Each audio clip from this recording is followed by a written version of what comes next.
عوامی مقامات، hospital, markets اور ریسٹورنٹس کے بعد ہم نے ڈی سی اسلام آباد حمزہ شفقات سے بات کی۔ ہم نے ان سے جاننے کی کوشش کی کہ اسلام آباد انتظامیہ وہ کون سے اقدامات کر رہی ہے جس سے کورونا کے ممکنہ پھیلاؤ کو روکا جا سکے۔ ناظرین، اس وقت ہمارے ساتھ موجود ہیں ڈپٹی کمشنر اسلام آباد حمزہ شفقات صاحب۔ سر، آپ سے ہم جاننا یہ چاہ رہے ہیں کہ کورونا کے بعد جب آج ہم نے مختلف مارکیٹس کا وزٹ کیا تو ہم یہ دیکھ رہے ہیں کہ جنرل پبلک اپنی ایک پرانی روٹین میں آ چکی ہے، کہیں کوئی ماسک نہیں ہے، کوئی اپنی سیفٹی کے لیے لوگ خود سے کچھ نہیں کر رہے۔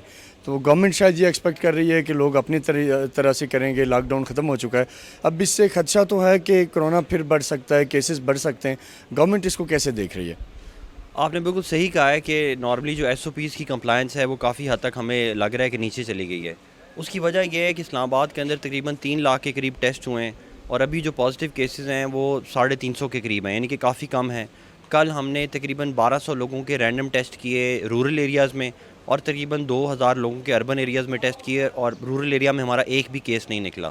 تو جب پازیٹیوٹی 0.16% اتنی کم ہو گئی ہے تو اس کی وجہ سے ایک لوگوں میں کمپلیسنسی بھی آ گئی ہے، اور لوگ سمجھ رہے ہیں کہ شاید یہ کرونا ختم ہوتا جا رہا ہے۔ لیکن اب اس کے اوپر آج صبح ہی ہم نے ایک نئی پالیسی بنائی ہے کہ جو ہمارے پارکس ہیں، یا ہمارے پبلک ایریاز ہیں، یا ہمارے آفیسز ہیں، یا ہمارے بڑے بڑے ریسٹورنٹس ہیں، آپ کو پتہ ہے کہ اب منڈے کے بعد سے کھلنا شروع ہونے والے ہیں، ہمارے سکولز بھی اور شادی ہالز بھی۔ اس کے اوپر کمپلائنس کے لیے ایک نئی ایس او پی ہم نے بنا لی ہے، 7 ٹیمز بنا لی ہیں اسلام آباد میں۔ تو منڈے سے آپ دیکھیں گے کہ منڈے سے ہم دوبارہ سے ایک میسو کیمپین سٹارٹ کریں گے ایس او پیز کی انفورسمنٹ کے لیے۔ اور کل بھی ہم نے جرمانے کیے ہیں، کل بھی ہم نے سڑک پہ جو لوگ جنہوں نے نہیں پہنے ہوئے تھے ان کو 1000-2000 روپے کے قریب، لوگوں کو 100 اور 200 کر کے جرمانے کیے۔ ہوٹلز کے اندر بھی کل ہم نے رینڈم چیکنگ کی۔ لوگ کیونکہ کھانا کھاتے وقت تو ظاہری بات ہے ماسک اتارنا پڑتا ہے، لیکن جو انٹری کے ٹائم پہ لوگ ہیں ان کو ہم پش کر رہے ہیں کہ وہ پہنیں۔ اور عوام سے میری بار بار یہی ہے کہ ابھی کرونا ختم نہیں ہوا، دیکھیں کل بھی جو ہمارے 3000 کے قریب ٹیسٹ ہوئے اس میں اربن ایریا میں ابھی بھی 20 سے اوپر کیسز آ رہے ہیں۔ تو یہ 1-2 ہفتے سے ہمارے 15-20 کیسز چل رہے ہیں، اور per week 15-20 per day per day ہمارے 15-20 کیسز پازیٹیو آتے جا رہے ہیں، لیکن آبویسلی ہمارے پر ڈے 7-8 لوگ ریکور بھی کرتے جا رہے ہیں۔ ڈیتھ ریٹ ہمارا 0% ہے، کافی دیر سے 0 پہ چلا گیا ہے۔ پمس کے اندر بھی ہمارے جو صرف 3 لوگ ایڈمٹ ہیں ان میں سے وینٹیلیٹر پہ بھی کوئی نہیں ہے۔ تو یہ اللہ کا بڑا کرم ہے، اللہ کا بڑا شکر ہے، ہماری محنت تو کیا ہوگی، یہ صرف اللہ کا ہی شکر ہے کہ کافی حد تک ہم کنٹرول پا چکے ہیں۔ لیکن ابھی کسی طور پر بھی یہ مناسب نہیں ہے، جیسے ہم نے لوکل گورنمنٹ کے الیکشنز کے لیے لکھا ہے کہ ابھی فی الحال نہ کرائے جائیں۔ اسلام آباد چیمبر کے الیکشنز کے اوپر ہم نے لکھا ہے کہ الیکشنز فی الحال نہ کرائے، کیونکہ اتنی زیادہ لوگ کمپلیسنسی کا شکار ہو رہے ہیں، اس سے سیکنڈ ویو آ سکتی ہے۔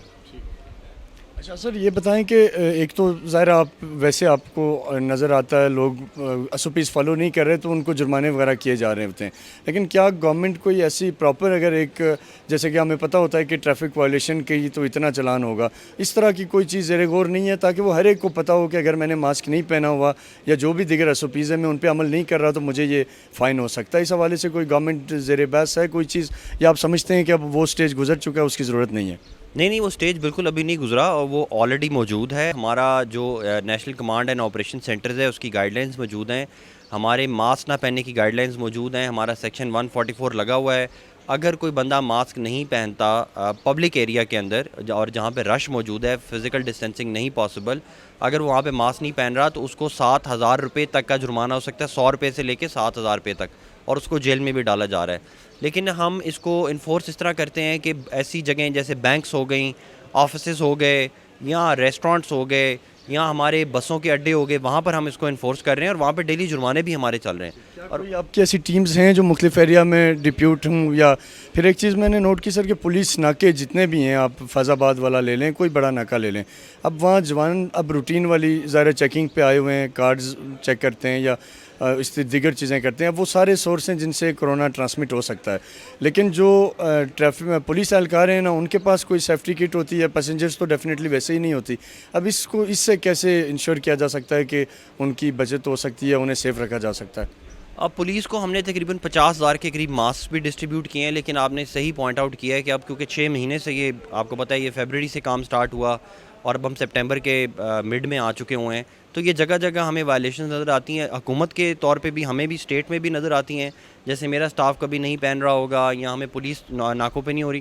اب اس کے اوپر میں نے آپ کو بتایا کہ 15 سپٹمبر کے بعد سے ہم دوبارہ ایک میسو کیمپین کر رہی ہیں، کیونکہ 15 سپٹمبر وہ ڈیٹ ہے جب کمپلیٹ لاک ڈاؤن ختم ہو چکا ہوگا۔ اب ہم صرف مائکرو ایس ایل ڈیز کر رہے ہیں، مائکرو لاک ڈاؤنز، یعنی کہ جو پازیٹیو کیس ہو اس کو ہم کوارنٹین کرتے ہیں، آئسولیٹ کرتے ہیں، اور اگر پازیٹیو کیس نہ ہو تو اس کو ہم فی الحال آئسولیٹ نہیں کر رہے, سیکٹرز بھی بند نہیں کر رہے. لیکن 15 کے بعد اسکولوں کو بند کرنا, ریسٹورینٹس کو بند کرنا, سڑکوں پہ کھڑے ہوئے لوگوں کے اوپر ماسک پہنانا, اس کے اوپر دوبارہ ہم کوشش کر رہے ہیں کہ شروع کریں اس کو. یعنی پراپر ٹیمز ہوں گی, کوئی ناکہ وغیرہ جیسے پہلے شروع میں ہمیں دیکھنے کو ملی چیزیں؟ اب جی ہماری آلریڈی 7 نوٹیفائڈ ٹیمز ہیں, 7 سب ڈویژنز ہم نے بنائی ہوئی ہیں. ٹائیگر فورس کے جوان بھی ہمارے ساتھ ہوتے ہیں جو ڈیلی بیسس پہ انسپیکشنز کر رہے ہیں. جیسے کل بھی ہم نے غوری ٹاؤن کے اندر تقریباً 7 سے 8 ہزار روپے کے جرمانے کیے لوگوں کو, ہمارے ساتھ موجود تھے. اسی طرح جب ہم دکانیں چیک کرنے جاتے ہیں تب بھی ہم ان کو ساتھ لے کے جاتے ہیں. ابھی جو تقریباً 2000 کے قریب سکولز کھل رہے ہیں جس میں 800 مدارس ہیں, 450 سرکاری سکول ہے, 800-900 کے قریب پرائیویٹ سکولز بھی ہیں, ان کے اندر بھی آپ کو یہ ایکٹیویٹی بڑی میسو نظر آئے گی. پبلک ٹرانسپورٹ کے حوالے سے آپ سے آخری سوال کہ کیا آپ سیٹسفائیڈ ہیں جس طریقے سے؟ اب ظاہر ہے وہ پہلے تو پابندی تھی کہ ساری سیٹس فل نہیں کر سکتے, بٹ اب وہی روٹین واپس آ چکی ہے. تو ان ساری چیزوں سے آن گراؤنڈ آپ کو کوئی کیسز میں کوئی بڑھتے نظر آ رہے ہیں یا کوئی خاص اس سے فرق نہیں پڑ رہا؟ بیسیکلی محرم کے بعد ہمارا خدشہ تھا کہ محرم کے بعد یہ کیسز بہت زیادہ بڑھیں گے, لیکن فارچونیٹلی اللہ تعالیٰ نے بڑا کرم کیا اور یہ محرم کے بعد نہیں بڑھے کیسز. میں نے آپ کو بتایا کہ رورل ایریاز کے لوگ ہمارے پاس ٹرانسپورٹ میں بیٹھ کے آتے ہیں, لیکن کل بھی رورل ایریاز کے جو 1200 ہم نے ٹیسٹ کیے ہیں رینڈم, ان لوگوں کو جن میں سمٹمز بھی تھے, اس کے باوجود وہاں پہ 0 کیسز آئے ہیں. تو یہ تو اللہ کا کرم ہے کہ کیسز نہیں نکل رہے, لیکن پھر بھی میں سیٹسفائڈ نہیں ہوں. پبلک ٹرانسپورٹ کے اندر بھی وائلیشنز ہو رہی ہیں SOPs کی. پبلک ٹرانسپورٹ کیا ہر قسم کی چیز میں وائلیشنز ہو رہی ہیں. تو منڈے سے انشاءاللہ اس کے اوپر آپ کو دوبارہ ایکٹیویٹی نظر آئے گی. تھینک یو سر آپ کے قیمتی وقت کا. ناظرین ہمارے ساتھ موجود تھے ڈپٹی کمشنر اسلام آباد حمزہ شفقات صاحب. انہوں نے تفصیلی طور پہ بتایا کہ کن کن سیکٹرز کو بہتر کرنے کی حکومت کوشش کر رہی ہے, اور ہم نے بھی کوشش کی کہ جو پبلک کنسرنز ہیں وہ ہم گورنمنٹ تک پہنچائیں ان کے ذریعے سے, اور یہ کوشش کی جائے کہ حکومت اس پورے معاملے کے اوپر تھوڑا سا مزید پرو ایکٹیو اپنا کردار ادا کرے, کیونکہ کرونا ابھی بھی انٹرنیشنلی اسی طریقے سے اس کا خطرہ موجود ہے. دنیا کا کوئی بھی ملک ابھی مکمل طور پہ اس سے محفوظ نہیں ہے. کیسز رپورٹ ہو رہے ہیں, اور پاکستان میں بھی جیسے کہ ڈپٹی کمشنر صاحب نے بھی کہا کہ اسلام آباد میں بھی کچھ کیسز ہیں جو ابھی چل رہے ہیں. لیکن بہرحال ایٹ دی اینڈ ہم سب کو مل کے اپنی ذمہ داری ادا کرنی ہوگی. بات صرف حکومت تک کی محدود نہیں ہے, بلکہ جنرل پبلک کو بھی اپنی رسپانسبلٹی کا مظاہرہ کرنا ہوگا تاکہ ہم اس وبا سے نکل سکیں اور دوبارہ سے ہماری جو ایک پرانی روٹین لائف تھی ہم اس کی طرف جا سکیں. امید ہے آپ کو آج کا ہمارا پروگرام پسند آیا ہوگا. اپنے ہوسٹ ڈاکٹر عرفان کو اجازت دیجیے, کل پھر ملاقات ہوتی ہے. تب تک کے لیے اللہ حافظ. پاکستان پائندہ باد.